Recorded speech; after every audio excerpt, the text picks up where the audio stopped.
Hello, I am very excited to be here today to share my experiences from, personal lived experiences and also professional experiences.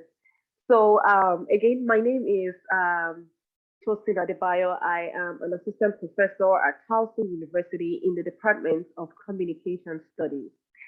So I'm just going to go ahead and give a little bit of introduction. I know probably you've read my bio and you probably have a feel of who I am, but I'll still go ahead and talk about myself a little bit. So my research focus is on intercultural communication in two main contexts: health context and instructional communication context. So basically, what I research on is international teaching assistant experiences. Yes, that's why I'm here. And of course, international student experiences. But even with the health aspect, I look into immigrant healthcare experiences, specifically as it relates to intercultural communication issues. So today I have about 15 minutes to share golden nuggets, practical suggestions for international teaching assistants for thriving in the classroom. So I've decided to divide this presentation into two main parts. And as much as possible, I wanted to focus on the lessons, not because I am only an expert, but of course because I also have those lived experiences. So I did not grow up in this culture, as you might be able to tell from my accent. I spent the most part of my years in my home country in Nigeria. So I completed my bachelor's degree in Nigeria and moved here for my master's program and my PhD.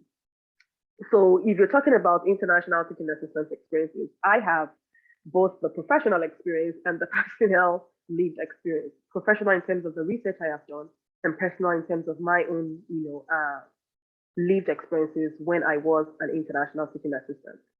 So I will start the conversation, the presentation, by focusing on two parts. One, focus on my story, just basically share my story of how I got here and some of the challenges I experienced. Then the later part of our presentation would focus on practical suggestions. And as you might have seen from the title of my presentation, is you are not lost in translation.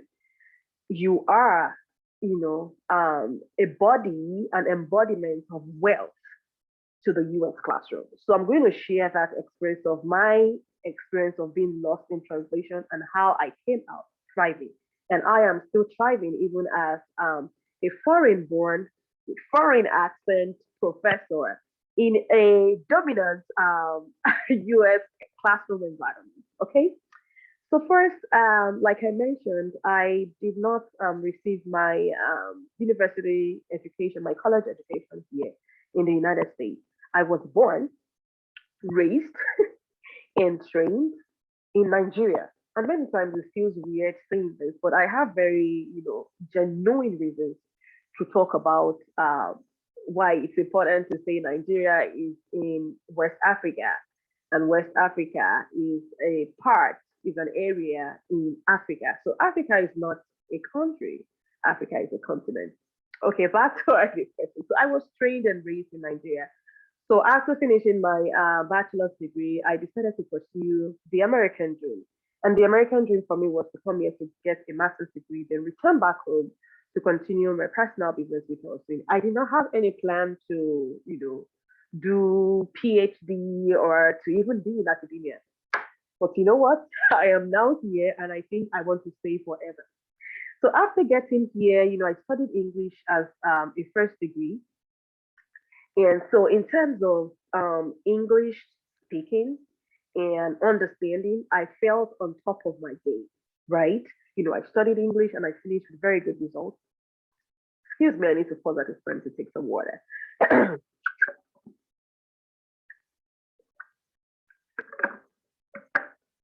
So I finished with very good results. So I felt like I was on top of my game if I were to come to the United States, that I wouldn't struggle with anything. So my first semester, I worked as a graduate administrative assistant. So I wasn't doing any teaching and all that. But I believe my second semester, or even third, I got this teaching assistant position in my department, in the communication department. And that was where my struggle began. In the classroom, I had students ask me to repeat myself several times because they could not understand what I was saying.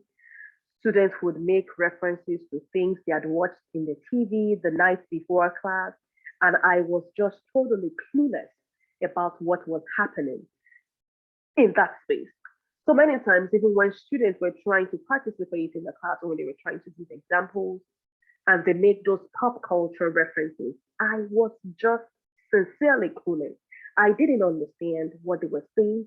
I didn't have that repertoire of cultural reference. I didn't have that box where I could pull out the pop culture examples. So in the classroom, it became a struggle to even come up with examples. I was teaching public speaking, so it didn't even probably require a lot of examples, but it does require examples. When you're making examples to like historical figures, political figures, those were the things I did not have rich knowledge about. So as a result of that, it really began to affect my self-esteem that I was a bad teacher, coupled with the fact that students would always ask me to repeat myself because they couldn't understand my accent, because they couldn't understand what I was saying, because my accent was so thick.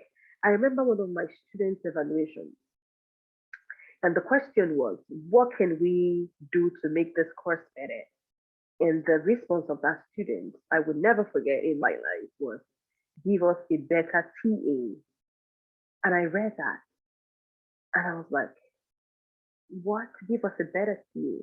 Was I a bad TA in terms of my pedagogical expertise? Or was I a bad TA in terms of my cognitive ability? Was I a bad TA in terms of my racial identity? Was I a bad TA in terms of my communication, my accent? And it threw me off balance, as you would imagine. So I began to struggle in the classroom. Even many times when I knew the content, there was just a sense of anxiety that I wasn't good enough. I wasn't a good teacher. I might never be a good teacher. And you know what? That pushed me a lot towards loving to do research than even doing teaching. But you know what broke broke the camel's back was when I started taking, courses in intercultural communication. I remember taking a particular course, even though this was specifically instructional communication, and it exposed me to, I was able to do some research on foreign instructors' experiences, and I started reading the literature, and I saw the bias that were existent for those who possessed a foreign accent, those who did not have enough cultural, references to bring to the table in the classroom, and how they significantly struggled. And that was where the journey of healing, and of course, journey of agency, began for me. At that time, I was very decisive and determined that I wasn't going to be labeled as garbage, as like an addendum in the classroom. I was going to be in the classroom with a rich presence of my cultural knowledge and how that is inherently beneficial and not, something that is of a disadvantage. One thing I found out during my experience was that students, especially, those who had no, prior experience to people from other cultures, come to the college classroom and find it very strange that there is someone else who doesn't speak the way they speak, who doesn't probably look the way they look, and that is problematic for them. So I began a mission as a researcher and also as a teacher that I was going to unveil and, of course, foreground the benefits that foreign professors, international teaching assistants bring into the classroom. So I started by conducting research to talk about, the experiences. If you have not seen that study, I'm going to put that, on the screen probably by the time I'm editing this out. I'm going to put that for you to read, or probably the leadership would send that out to you to read some of my findings from that research with international teaching assistants. And I explain some of the struggles and also give practical suggestions on what you can do. So after doing that research and several others, I began to find myself with some increased, confidence in the classroom that, come, think of it. We do not come here as foreigners who have come to steal jobs, who have come to disrupt the classroom structure, who have come to make things difficult for US students, we have come here with actually a lot of wealth. And when I began to do that research to explore those possibilities and wealth of experiences and knowledge that students, that ITAs bring to the classroom, it did increase my confidence. And of course, that's probably one of the papers that the leadership of this event saw that invited me to come and talk. So that's a little bit of my background and my experience. And as you can see, I can go on and on talking about this experience. So this later part for the next 7 minutes or so, I'm going to spend time three practical things that I found that worked for me based on my lived experience and of course based on research. So the number one thing I would like to talk about here is that one of the things ITAs have struggled with in my experiences with research and of course talking one-on-one with people is the fact that ITAs do not clearly recognize that diversity is a strength. So I've seen ITAs, especially those who come from non-English speaking countries, who eventually come here, learn English, then get into the college classroom, and they get that feel from students, those pushbacks and all of those things. That, oh, probably you're supposed to be here, we can't understand you because you're not speaking with the American accent, then you're not smart enough. And we have many times internalized those negative vibes that diversity is actually problematic. No, diversity is a strength. That's what, if you forget any other thing from this presentation today, recognize the fact that I said diversity is a strength. There is a lot to what you're bringing into the classroom. So you being the other, you being the difference in the classroom is definitely a strength because it provides different perspectives to what they have traditionally known. And diversity is not a question, or difference is not a question of right versus wrong. It's a question of different ways of approaching things. So if you understand the fact, it's a fact that what you're bringing to the table as an ITA is actually a wealth of experience from a different perspective, not from a disadvantaged background, then I think it's one confidence that you would have in the classroom, and that would, in a number of ways, build your confidence, boost your confidence, and of course, help the students to recognize by the time you harness, make those cultural references that you have, it will harness the strengths that diversity has for you in the college classroom. The second thing I was going to talk about in my journey to taking agency and ownership of the classroom as an ITA is the fact that communication is key. The first day of class, the first thing I do for every of my classes, till now, even as an assistant professor, I tell them I wasn't born here, I wasn't raised here. So you would see me that I am clueless about some of your pop culture references. You will see me that I am speaking with a different accent. It doesn't make me less smart. It doesn't make me dumb. It doesn't make me stupid. It opens you up to difference. It tells you that there are several possibilities of what you can see and more to life.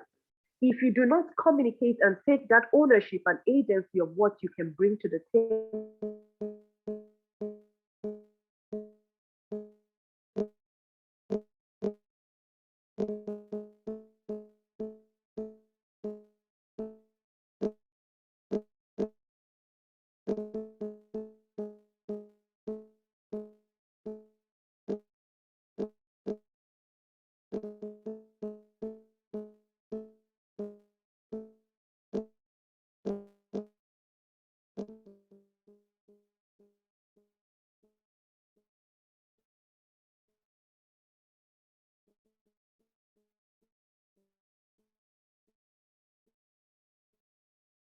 but if you do not take that agency of communicating the wealth of experiences, the richness that you bring into the classroom, they're not going to do it for you.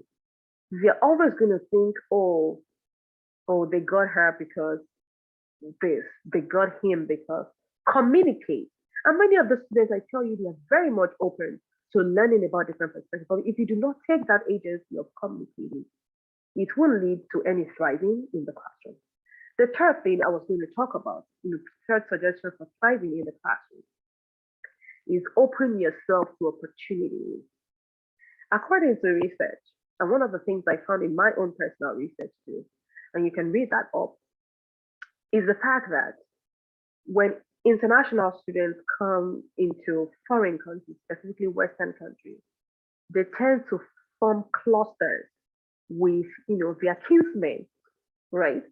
People from other cultural spaces ask them. I remember coming to the United States, anyone from Africa is my brother or my sister because I saw somebody who is dark skinned as I am. I saw somebody who probably speaks with a similar accent with similar lived experiences. And as a result of that, I closed myself off to opportunities of mingling with other people and learning other things.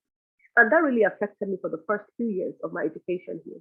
Until even during my PhD program, I was still very much like closed, like, oh, I don't want to go here because they're going to ask me to repeat myself and they're going to say my accent is this. They're going to, I still have those fears.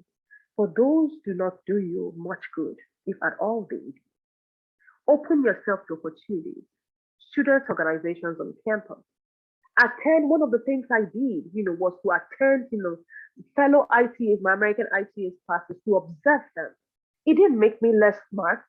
It didn't make me less, you could look at me and say, oh, she's observing my class because she wants to learn more. Yeah, good for you. But I've actually learning more. It doesn't take anything from me. It adds a lot to me.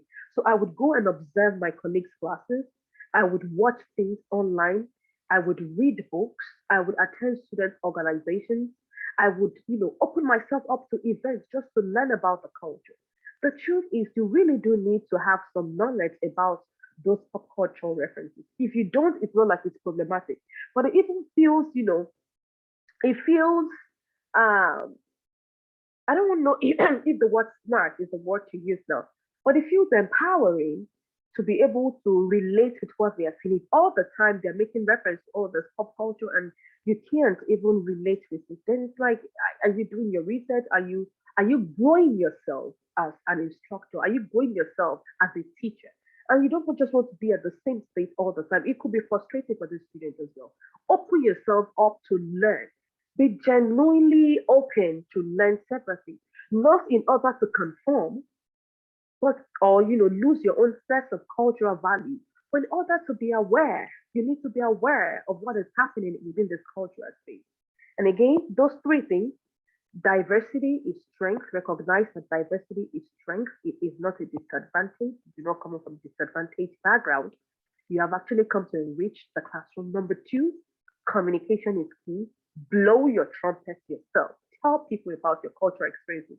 Make references to your own pop culture. Share those things. I tell people about my accent. It's not a negative marker. It is an identity marker. It tells you that I am not from here. And not being from here doesn't make me lesser than human or lesser than you. Communicate the richness that you bring into the classroom. And number three, open yourself up to several opportunities that can help you, thrive, learn, be ready to learn. It is hard work, I know, but it is doable. Have I gotten there? Oh no, I am still learning. As a professor now, there are expectations. The bars are high now. So there are things I'm expected to say and expected to know. And I still find myself in those moments where I tell my students, I have no idea what that reference is. Can you tell me a little bit more about that cultural reference that you just made? And I tell you, more often than not, all the time that I've had those experiences, students are very eager to share. Oh, let me tell you about this TV show. Let me tell you about this. Let me tell you about that. It is also giving agency to them. So do not be afraid to open yourself to opportunities to learn. I hope these three things: diversity is strength, communication is key, opening yourself to opportunities have really enriched your knowledge on practical things that you can do to thrive in the college classroom. I will be very happy to come again to share, other thoughts or the experiences that I've had in times past. I am truly committed to the mission of international teaching assistants. I have been there. I am still there, even as a professor. So I am more than happy at any time to come share some of my experiences and, of course, my expertise in international teaching assistance research and scholarship. Please feel free. I believe my information will be put out there. Please feel free to reach out to me with questions, even possible collaborations or concerns, or even advice or suggestions that you may have. I hope you enjoy the rest of your semester, and I hope you're going out there to thrive as an international teaching assistant. Thank you very much for having me.